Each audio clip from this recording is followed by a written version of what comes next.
अस्सलाम वालेकुम वरहमतुल्लाहि वबरकातुहू। My dear 10th class students, कल वाले लेक्चर में हमने कंप्लीट किया था बिग बैंग थ्योरी, यानी कि उसमें हमने बिग बैंग थ्योरी को पढ़ा था। उसके बाद ओरिजिन ऑफ लाइफ जो है वो वाला टॉपिक भी मैंने आपसे शेयर किया था, यानी कि ओपेरिन एंड हेल्डेन थ्योरी मैंने आपको सुना दी थी। उस वक्त बेटे मैंने आपसे ये बताया था कि जब एक पहले कॉमन नेब्यूला था, कोई दुनिया नहीं थी, एक कॉमन नेब्यूला था या सोलर नेब्यूला। उस कॉमन नेब्यूला या सोलर नेब्यूला जो है बेटे वो जो है वो फट गया। फटने के बाद वहां से बहुत सारी गैलेक्सीज बन गई, और गैलेक्सीज जो है, एक गैलेक्सी ऐसी है जिसको बेटे हम बोलते हैं मिल्की वे गैलेक्सी, और मिल्की वे गैलेक्सी में हमारा सोलर सिस्टम भी आता है। हमारे सोलर सिस्टम में बेटे यानी कि हमारा अर्थ भी आता है। और बेटे याद रखिए, जो हमारा अर्थ है उस वक्त मैंने यहां पे स्टॉप किया था और मैंने बताया था आपको कि अर्थ जो है बेटे, इधर रखिए, अर्थ जो है ये प्रिमिटिव कैसे थी, पहले जमाने में कैसे थी, इसके ऊपर बेटे इतना तो मैंने जरूर बताया था कि अर्थ के ऊपर बेटे हाइड्रोजन गैस हुआ करता था, अमोनिया गैस हुआ करता था, और बेटे यानी कि अमोनिया हुआ करता था, अमोनिया में ही हाइड्रोजन था, ठीक है, और नाइट्रोजन था यानी कि अमोनिया में ही, और मीथेन था, मीथेन का मतलब कार्बन डाइऑक्साइड था। बेटे मैंने आपको उस वक्त ये चीज बताई थी, और ये भी मैंने आपको बताया था कि यानी कि 6000 डिग्री सेल्सियस उस वक्त का टेम्परेचर हुआ करता था अर्थ के ऊपर। पर बेटे मसला यहां पे यह है,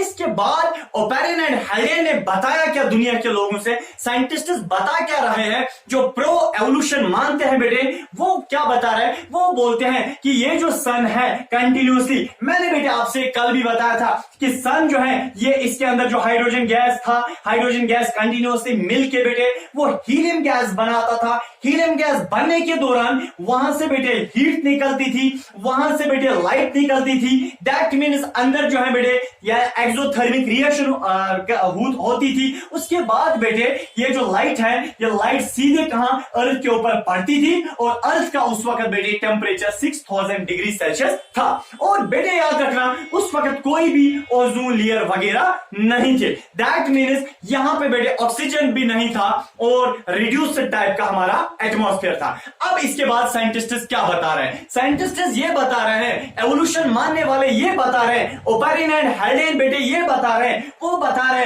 कि ये जितना भी यानी कि अर्थ के ऊपर हजारों साल तक ये जो बेटे टेम्परेचर 6000 डिग्री रहा, उसके बाद बेटे यानी कि लाइट जब कंटिन्यूसली सन से आ गई, टेम्परेचर 6000 डिग्री 1000 साल तक रहा। उसके बाद बेटे हुआ क्या, आहिस्ते आहिस्ते ये टेम्परेचर आहिस्ते आहिस्ते गिरने लगा, डाउन होने लगा, डिक्रीज होने लगा, जिसकी वजह से बेटे क्या हुआ, टेम्परेचर भी डाउन होने लगा, टेम्परेचर बहुत कम हो गया। फिर और 1000 साल हो गए, टेम्परेचर और बहुत कम हो गया बेटे, जिसकी वजह से कंडेंसेशन हो गई। कंडेंसेशन का मतलब जो बेटे यहाँ पे थोड़ा वो पानी रहता था ना, जो यहाँ पे पानी था बेटे जमीन के ऊपर, अब जब वो कंडेंस हो गया बेटे, जब उसकी इवोपरेशन हो गई, वो ऊपर सर्द हो गया और बारिश पड़ने लगी। और बेटे एवोल्यूशन वाले बोल रहे हैं लगभग बेटे 1000 साल तक कंटिन्यूसली बारिश पड़ने लगी, एक सैलाब जैसा दुनिया में बर्पा हो गया। उसके बाद बेटे अब देखिए टेम्परेचर उतना डाउन हो गया, यानी कि 100 डिग्री सेल्सियस रहा।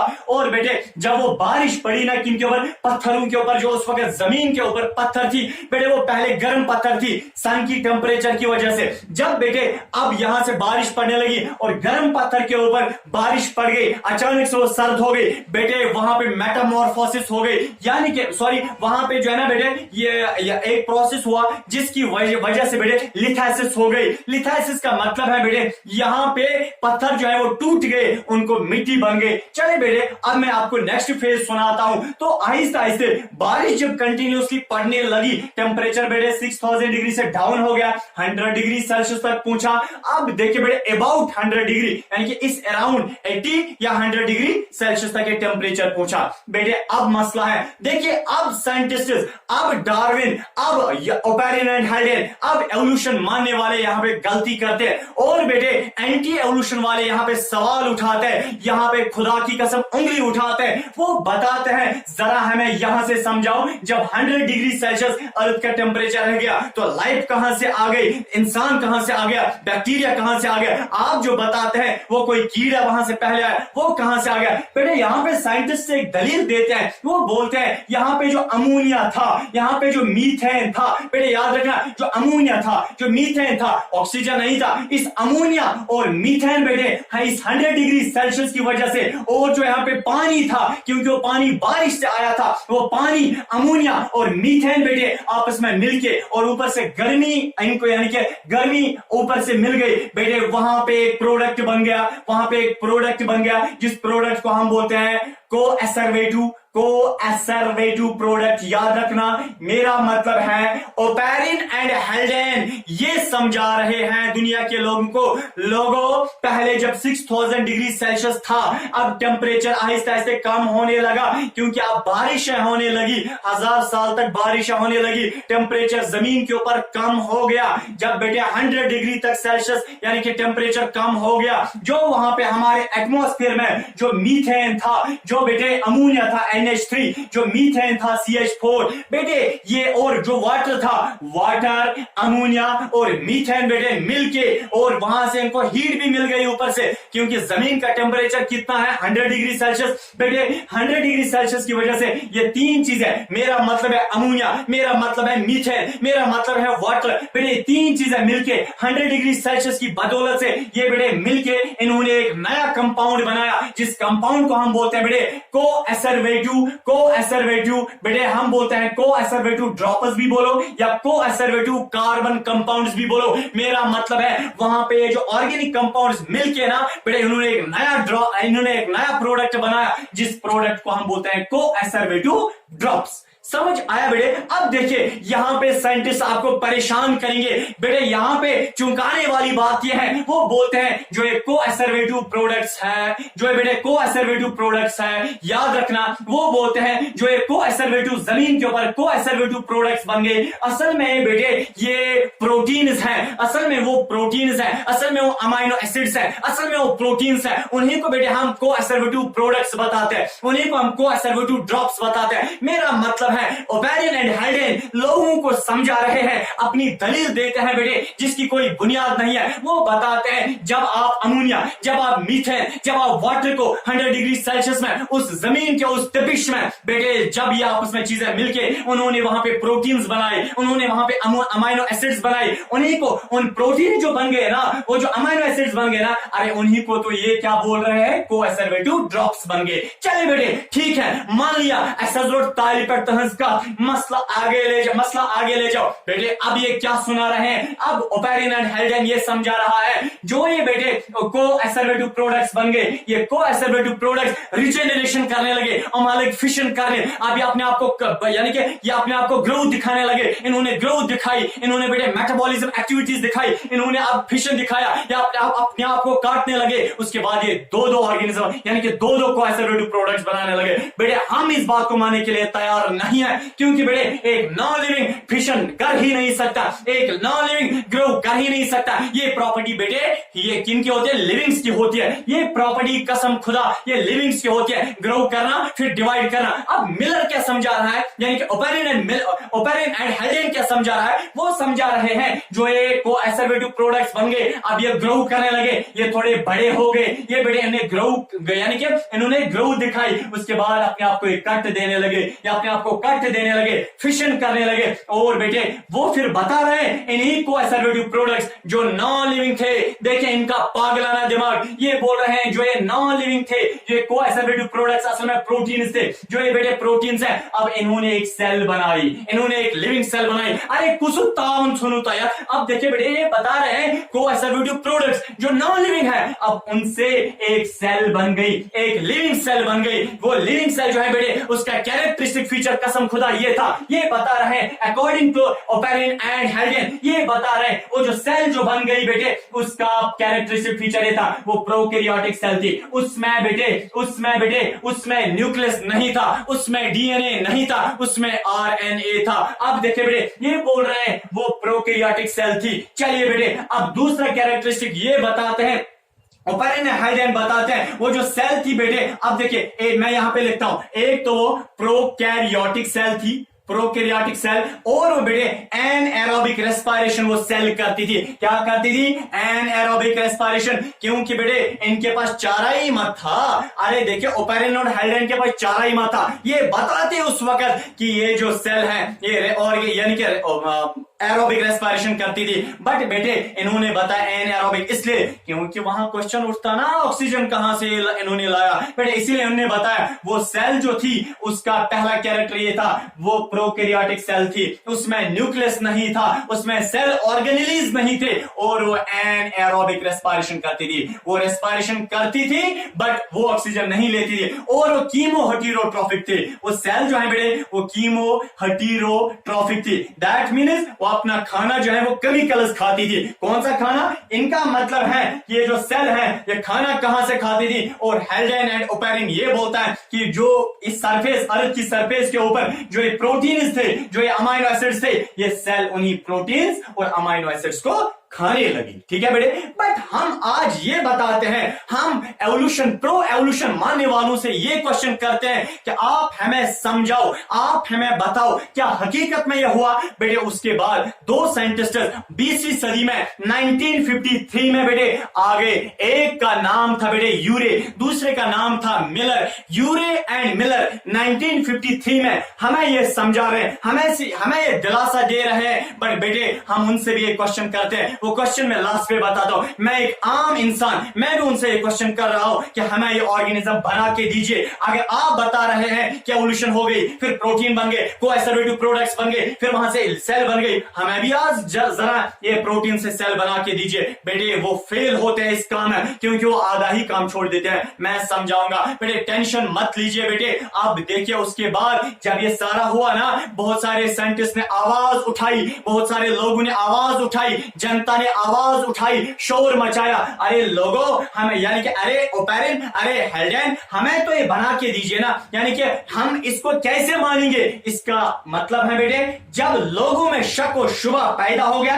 कि ऐसा नहीं हो सकता है, इसके बाद फिर साइंटिस्ट आए। एक का नाम था यूरे, UREY यूरे, दूसरे का नाम था बेटे मिलर। यूरे एंड मिलर 1953 में वो हमें एक्सपेरिमेंट करके देते हैं, जिस एक्सपेरिमेंट में वो बिल्कुल ऐसा ही कुछ अपैरेटस, ऐसा ही कुछ लेबोरेटरी में सामान बनाते हैं जो अर्थ का काम करता है, जो उस लाइटनिंग का काम करता है। क्योंकि उस वक्त बेटे पहले जमाने का जो अर्थ है, जब बारिश पड़ रही थी उस वक्त थंडरिंग भी, लाइटनिंग भी हो रही थी। बेटे यूरे एंड मिलर ने क्या ऐसा एक सामान बनाया लेबोरेटरी में, जिस सामान में यानी कि जिस अपैरेटस में उन्होंने अर्थ जैसा एक यानी कि फ्लास्क बनाया, और उसमें बेटे ऐसे ही अमोनिया डाला, उसमें ऐसे ही मीथेन डाला, उसमें भी 100 डिग्री सेल्सियस रखा, उसमें भी बेटे फिर क्या यानी कि लाइट को पास किया, उसमें भी हाइड्रोजन गैस को रखा, उसमें भी वाटर को रखा। बेटे उन्होंने फिर बहुत टाइम के लिए रखा, उसके बाद उनको भी वहां पे कोएसरवेटिव प्रोडक्ट्स मिल गए। सर फिर क्या कोएसरवेटिव प्रोडक्ट्स से सेल बन गए? बेटे हम वो आगे देखेंगे। फिलहाल के लिए बेटे अब देखिए आप ये नोट कर सकते हैं।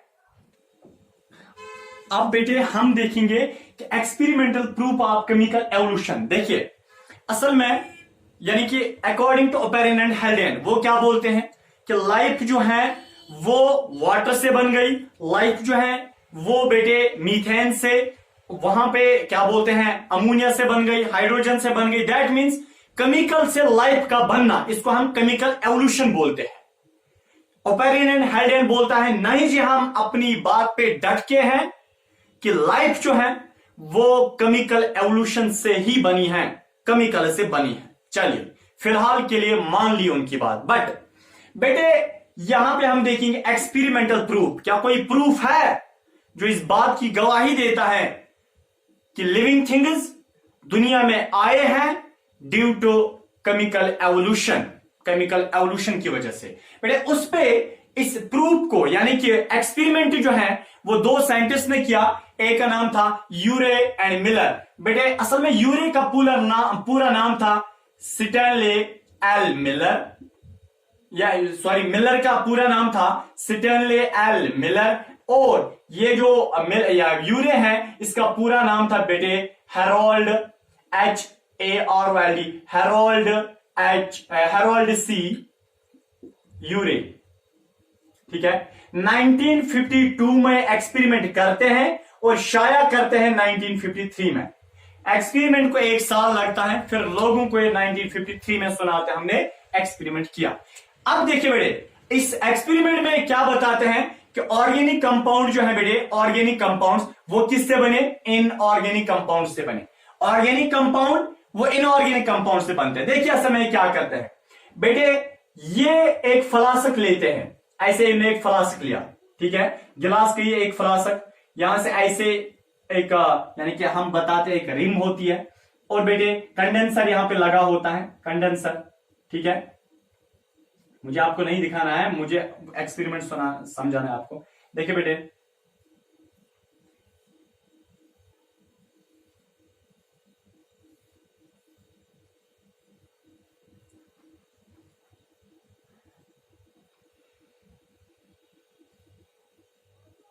ठीक है, ये वापस फिर इसमें जाता है, जो यहां से आएगा वो वापस जाएगा। चले बेटे, देखिए इन्होंने एक फ्लास्क ली, फ्लास्क में इन्होंने बेटे क्या डाला, ये अर्थ जैसा इन्होंने बनाया, एक्सपेरिमेंट से इन्हें अर्थ जैसा बनाया। फ्लास्क में इन्होंने मीथेन गैस, मीथेन बनाया, CH4, सॉरी बनाया नहीं, मीथेन डाला। हालांकि पहले जमाने के अर्थ में क्या था, अर्थ के ऊपर क्या था, मीथेन और अमोनिया, अमोनिया भी उन्होंने डाला, और हाइड्रोजन था ना, इन्होंने हाइड्रोजन भी डाला, और बेटे क्या था, वाटर था, इन्हें वाटर भी डाला, ठीक है। चलिए अब सर, पहले जमाने के अर्थ जो है बिल्कुल इन्होंने वैसा ही एक्सपेरिमेंट किया, जो उस वक्त हुआ था इन्होंने वैसा ही किया। उस वक्त के अर्थ के ऊपर मीथेन था, इन्होंने मीथेन भी डाला। उस वक्त के अर्थ में अमोनिया था, इन्होंने अमोनिया भी डाला। वहां हाइड्रोजन और वाटर था, इन्होंने हाइड्रोजन और वाटर भी डाला। उसके बाद बेटे इन्होंने क्या किया, उस वक्त के अर्थ में टेम्परेचर बहुत ज्यादा था, ठीक है ना, उस वक्त के अर्थ में बेटे टेम्परेचर बहुत ज्यादा था, और इन्हें टेम्परेचर देने के लिए क्या किया बेटे, इन्होंने 2 इलेक्ट्रोड्स डाले, ठीक है ना, 2 इलेक्ट्रोड्स डाले। इलेक्ट्रोड्स का मतलब इन्हें 2 रॉड्स डाली, रॉड्स के पीछे से वायर लगाई, यानी कि करंट इन्होंने दी, ठीक है। इन्होंने क्या दी बेटे, इन्होंने वहां से करंट दी, और बेटे करंट जो है 75,000 वाट्स की थी, 75,000 वोल्टेज की थी, ठीक है ना, यानी कि 75,000 वोल्टेज की करंट इन्होंने दी। दैट मीन्स जो वहां से लाइटनिंग हो रही थी ना, पहले जमाने के अर्थ के ऊपर क्या हो रही थी, बादल गरजते थे और लाइटनिंग हो रही थी, ठीक है। और बेटे बिजली यानी कि गरज रही, एक तो वहां से बादल गरज रहे थे और बिजली जो है ना गिर रही थी। और इसमें भी उन्होंने क्या किया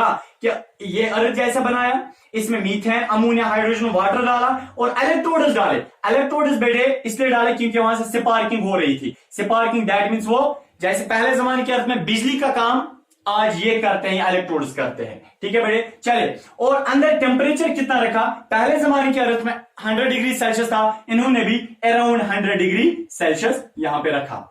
अब देखिए बेटे उसमें उसके बाद इन्होंने क्या किया, अब जब इन्होंने 100 डिग्री सेल्सियस बिल्कुल पहले जमाने का अर्थ जैसा इन्होंने बना लिया, इस apparatus को बेटे हम बोलते हैं spark discharge apparatus, spark discharge apparatus। इस पूरे को बेटे स्पार्क डिस्चार्ज apparatus जो है, ये एक्सपेरिमेंट इससे किन्होंने किया, मिलर, यूरे एंड मिलर ने। और यूरे एंड मिलर का जो एक्सपेरिमेंट है वो सपोर्ट करता है बेटे किसको, ओपेरन एंड हेलेन की थ्योरी को।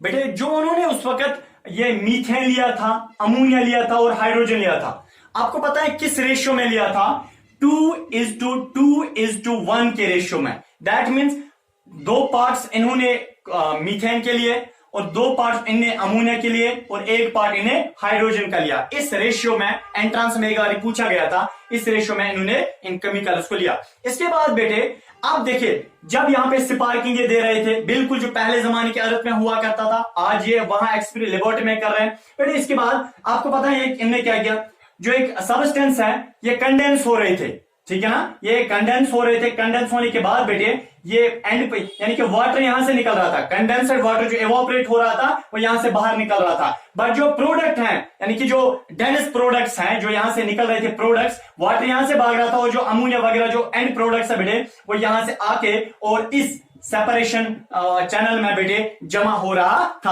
अब देखिए इन्होंने इस वक्त यहां पे क्या किया, इन प्रोडक्ट्स को बेटे इन्होंने यहां पे जमा किया। जब बेटे आहिस्ते आहिस्ते जमा किया, उसके बाद इन्होंने क्या किया, यहां से इन प्रोडक्ट्स को इन्होंने थोड़ा बाहर निकाला, क्या निकाला इन्होंने, इन प्रोडक्ट्स को बाहर निकाला।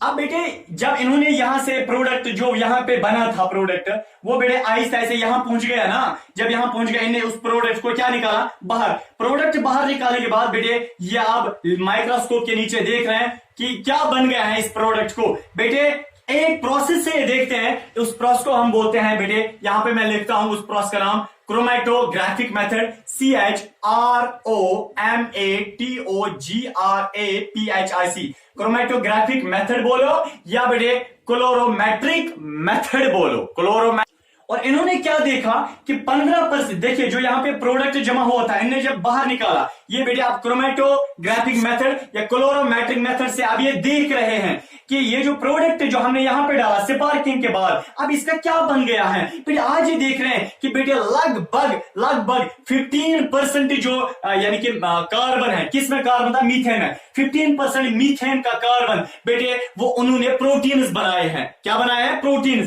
देखिए पहले जमाने के अर्थ में क्या हुआ, यानी कि हुआ था, प्रिमिटिव अर्थ में ये हुआ था कि जो मीथेन है बेटे वो अमाइनो एसिड्स में कन्वर्ट हो गए थे, अमाइनो एसिड प्रोटीन में कन्वर्ट हो गए थे। इसी तरह बेटे आज ये जो ये जो मीथेन है, मीथेन को सारा ये प्रोसेस करने के बाद बेटे ये मीथेन जो है ये किस में कन्वर्ट हो गया है, ये बेटे 15% मीथेन कन्वर्ट हो गया है बेटे किसमें, अमाइनो एसिड्स में, किसमें, अमाइनो एसिड्स में कन्वर्ट हो गया। किस किस अमाइनो एसिड में, पहले अमाइनो एसिड का बेटे नाम है ग्लाइसिन, GLYCIN। ग्लाइसिन एक अमाइनो एसिड होता है, एक अमाइनो एसिड ग्लाइसिन यानी कि उसमें कन्वर्ट हुआ था। दूसरा है एलानिन, ALANINE, एलानिन। और बेटे इसी तरह मैं आपको तीसरा अमाइनो एसिड का नाम भी यहाँ पे बताना चाहता हूं बेटे। तीसरा जो अमाइनो एसिड था उसका नाम था एस्पार्टिक एसिड, और बेटे नेक्स्ट था ग्लूटामिक एसिड। दैट मीन्स बेटे कि यहां जो अमोनिया था उस अमोनिया में स्पार्किंग डालने के बाद 80% टेम्परेचर या 100% टेम्परेचर देने के बाद बेटे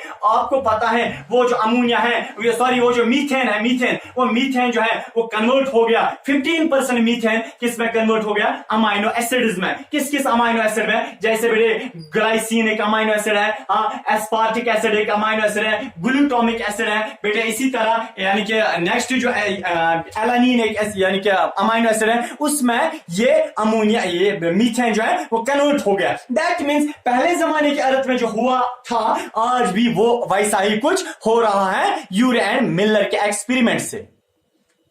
यही बेटे जो यहाँ पे अमाइनो एसिड्स बन गए ना, अब यही फर्दर क्या, इन्हीं अमाइनो एसिड्स ने यहाँ पे जब अमाइनो एसिड्स बन गए, आप देखें इन अमाइनो एसिड जो है अब यही फर्दर क्या, कोएसरवेटिव ड्रॉप्स बनाएंगे। दैट मींस प्रोटीन्स आगे यही बनाएंगे। बेटे देखिए जब इनको प्रोटीन्स बन गए, याद रखिए दैट मींस कोएसरवेटिव ड्रॉप्स बन गए। आप देखिए ये एक्सपेरिमेंट कंटिन्यूसली चल रहा था बेटे कितने दिन, 7 डेज तक, खुदा की कसम ये चलता रहा। उसके बाद 7 दिन के बाद एक्सपेरिमेंट को स्टॉप किया गया। फाइनली देखा गया कि यहाँ पे प्रोडक्ट क्या बन गया बेटे, प्रोडक्ट बना था क्या, कोएसरवेटिव ड्रॉप्स। दैट मींस प्रोटीन्स बन गए थे। तो पहले जमाने के अर्थ में अमाइनो एसिड्स बन गए थे, फिर वहां पे बेटे प्रोटीन बन गया था यानी कि कोएसरवेटिव ड्रॉप्स बन गए थे। और आज भी एक्सपेरिमेंट से वही बनता है, वैसा ही कुछ प्रोसेसेस हमने अप्लाई की। इसके बाद बेटे आज भी बेटे अमाइनो एसिड्स बन गए और अमाइनो एसिड्स ने प्रोटीन्स बनाए, प्रोटीन से क्या, कोएसरवेटिव ड्रॉप्स बनाए। बेटे जब कोएसरवेटिव ड्रॉप्स बन गए, हाँ उस वक्त पहले जमाने के अर्थ में कोएसरवेटिव ड्रॉप्स मिलके अकॉर्डिंग टू बेटे ओपेरिन एंड हेल्डेन ने बोला था, फिर वो कोएसरवेटिव ड्रॉप्स मिलके उन्होंने फिर एक सेल बनाया था। पर आज हम यहाँ पे क्वेश्चन कर रहे हैं, हम यूरे साहब से क्वेश्चन कर रहे हैं, हम मिलर साहब से क्वेश्चन कर रहे हैं, जनाब आली हमें बताइए कि ये जो कोएसरवेटिव प्रोडक्ट्स आपको मिल गए ना, इससे सेल बना के दीजिए। अगर आपने अपनी माँ का दूध पिया है बेटे, अगर आपने अपनी माँ का दूध पिया है तो ये बना के दीजिए। बेटे ये बना के नहीं दे रहे, क्योंकि बन ही नहीं सकती है, नॉन लिविंग से कैसे सेल बन सकती है। दैट मीन्स बेटे इन ये तो फेल हो गए। यहाँ पे एक चीज उन्होंने गलत बताई थी, ओपेरिन ने एक चीज गलत बताई थी, हेल्डेन ने एक चीज गलत बताई थी। यहां तक वो सही बोल रहे थे कि पहले जमाने के अर्थ में ऐसा हुआ था, फाइनली वहां पे प्रोटीन बन गया था, फाइनली वहां पे कोएसरवेटिव ड्रॉप्स बन गए थे। मगर एक चीज उन्हें गलत बताई थी, वो ये बताई थी कि यानी कि कोएसरवेटिव प्रोडक्ट से कोएसरवेटिव ड्रॉप जो नॉन लिविंग होता है वहां से सेल बन गए। हम ये चीज मानने के लिए तैयार नहीं है। क्यों? क्योंकि बेटे आज यूरे भी, आज मिलर भी अपनी जिंदगी को खफा देते हैं, वो भी एक्सपेरिमेंट करते हैं, मगर बेटे उन्होंने सेल को बना के नहीं दिया। क्या बना के देंगे जब बन ही नहीं सकती है। चलिए बेटे एक्सपेरिमेंट स्टॉप किया आफ्टर 7 डेज। बेटे इसका मतलब है पहले जमाने का अर्थ और आज ऐसा ही कुछ हुआ था, बट ये सेल जो है इस प्रोटीन से इसने जन्म नहीं लिया। बेटे हमें यहां पे साइंस के बारे में शक और शुबा होते हैं, क्योंकि साइंस यहां इस बारे में फेल है बेटे, क्योंकि लिविंग इज ये सेल कहां से बनी ये गलत बता रहे हैं। याद रखना, जहां पे इंसान की अकल की इंतहा, इंसान की अकल जहां पे खत्म हो जाती है, अल्लाह पाक की कसम वहां सुपर पावर जो है उसकी कुदरत शुरू हो जाती है। चलिए बेटे हम अब ये स्टार्ट करते हैं कि क्या लाइफ आज बन सकती है। According to Oparin and Haldane protein से ही लाइफ बनती है। क्या बेटे आज भी दुनिया में अंदर प्रोटीन है, हमें वो प्रोसेस सारी नहीं करनी है। हम चले यहीं से प्रोटीन रखते हैं, हम यहीं से एलानिन प्रोटीन रखते हैं, ग्लूटामिक एसिड रखते हैं, हम यहीं से को एसरवेटिव प्रोडक्ट्स बना के देते हैं लेबोरेटरी में, हम लेबोरेटरी वालों को देते हैं, ये लीजिए ये है को एसरवेटिव ड्रॉप्स, बना के दीजिए सेल। बेटे क्या बन सकती है सेल? हम कहेंगे नहीं, हम कहेंगे बेटे नहीं। क्या can life arise afresh on earth even now? हम बोलेंगे नॉट पॉसिबल नाउ, हम बोलेंगे बेटे नॉट पॉसिबल। बड़ा बड़ा चाह के बोला नॉट पॉसिबल नाउ। क्यों नहीं बन सकती है इस वक्त लाइफ? अगर हमारे पास प्रोटीन्स भी है, को एसरवेटिव ड्रॉप्स भी है बेटे। उसके बेटे मैं आपको 3 रीजन बताता हूं बेटे, मैं आपको 3 रीजन बताता हूं। रीजन नंबर फर्स्ट बेटे, क्योंकि जो ऑर्गेनिक कंपाउंड्स है बेटे, यानी कि वो इस वक्त पॉसिबल नहीं है, उनकी ऑक्सीडेशन हो सकती है, क्योंकि आज दुनिया में ऑक्सीजन है, आज दुनिया में ऑक्सीजन है। उस वक्त दुनिया में उस वक्त अर्थ के ऊपर ऑक्सीजन नहीं था, आज अर्थ के ऊपर ऑक्सीजन है। और उस वक्त मीथेन एंड अमोनिया था, आज भी मीथेन एंड अमोनिया। देखिए उस वक्त के अर्थ के ऊपर अमोनिया और मीथेन था, ऑक्सीजन नहीं था। आज बेटे क्या है? आज ऑक्सीजन है। अगर हम मीथेन और अमोनिया को लाएंगे ना, उनके साथ जल्दी ऑक्सीजन, हमारे एटमॉस्फेयर का ऑक्सीजन मिलके उसको ऑक्सीडाइज करेगा, जिसकी वजह से प्रोटीन उनसे नहीं बन सकता है। नंबर पहला रीजन यह है। और नंबर सेकंड रीजन बेटे यह है कि देखिए मीथेन जो है, मीथेन और अमोनिया, मीथेन और अमोनिया जो है बेटे, अगर मीथेन के साथ बेटे ऑक्सीजन मिल गया, अगर जो मीथेन है अगर इसके साथ बेटे ऑक्सीजन मिल गया, ऑक्सीजन मीथेन के साथ मिलके बेटे वहां पे कार्बन डाइऑक्साइड बनेगा। क्या बनेगा? और वाटर। क्या बनेगा? कार्बन डाइऑक्साइड और वाटर। बेटे इसी तरह ये जो अमोनिया है बेटे, ये भी ऑक्सीडाइज हो जाएगा। अमोनिया भी क्या हो जाएगा? ऑक्सीडाइज हो जाएगा। वहां पे क्या बनेगा? इधर के अलग प्रोडक्ट बनेगा। दैट मीन्स पहले जमाने में ऑक्सीजन नहीं था, इसलिए वहां पे अमोनिया और मीथेन से क्या बना था बेटे? वहां से प्रोटीन्स बने थे। अब आज अमोनिया और देखिए आज अमोनिया और मीथेन से प्रोटीन नहीं बन सकता है। क्यों? क्योंकि आज ऑक्सीजन मौजूद है, ऑक्सीजन जल्दी इनके साथ मिलके इनको ऑक्सीडाइज करता है, प्रोटीन बनने नहीं देता है। तीसरा बेटे रीजन यह है, इधर के तीसरा यह है कि उस वक्त सन और अर्थ के बीच में बेटे कोई यानी कि ओजोन स्फीयर नहीं था। मैं बता सकता हूं बेटे कोई ओजोन स्फीयर नहीं था, ठीक है। इधर रखिए बेटे, उस वक्त पसीना बहुत आ रहा है, इधर रखिए बेटे, उस वक्त सन और अर्थ के बीच में कोई ओजोन लेयर नहीं थी और डायरेक्ट जो है सन की लाइट जो है कहां पड़ती थी? अर्थ के ऊपर। अर्थ का टेम्परेचर बहुत ज्यादा हुआ करता था और अच्छी यानी कि यूजफुल रेडिएशन जमीन के ऊपर पड़ती थी, प्रोटीन बनने में काम देती। आज यहाँ पे अर्थ और सन के बीच में क्या है बेटे? एक लेयर है, ओजोन की एक लेयर है, एक पर्दा है बेटे, हाँ, रेडिएशन बैलेट जिसे हम बोलते हैं, और जो यूजफुल रेडिएशंस है आदि वो भी वापस जाती हैं ओजोन लेयर से। तो बेटे दैट मीन्स ओजोन लेयर भी यानी कि क्या अब लाइफ बने नहीं देगा। तो बेटे हम इसमें बता सकते हैं कि ये जो केमिकल एवोल्यूशन है ये आज यानी कि क्या हो गया? एंड हो गई है। इन 3 चीजों ने, ऑक्सीडेशन की वजह से और बेटे अमोनिया और मीथेन फ्री ना होने की वजह से, और बेटे नेक्स्ट ओजोन लेयर की प्रेजेंस की वजह से, क्या केमिकल एवोल्यूशन का इन्होंने खात्मा कर दिया। आज केमिकल से लाइफ बन नहीं सकती है। बेटे लास्ट पे मैं ये बताता हूं कि इस चैप्टर में और 2 लेक्चर्स में आपको देता हूं इंशाल्लाह अगली बार, और तब तक के लिए दीजिए मुझे इजाजत। अल्लाह हाफिज।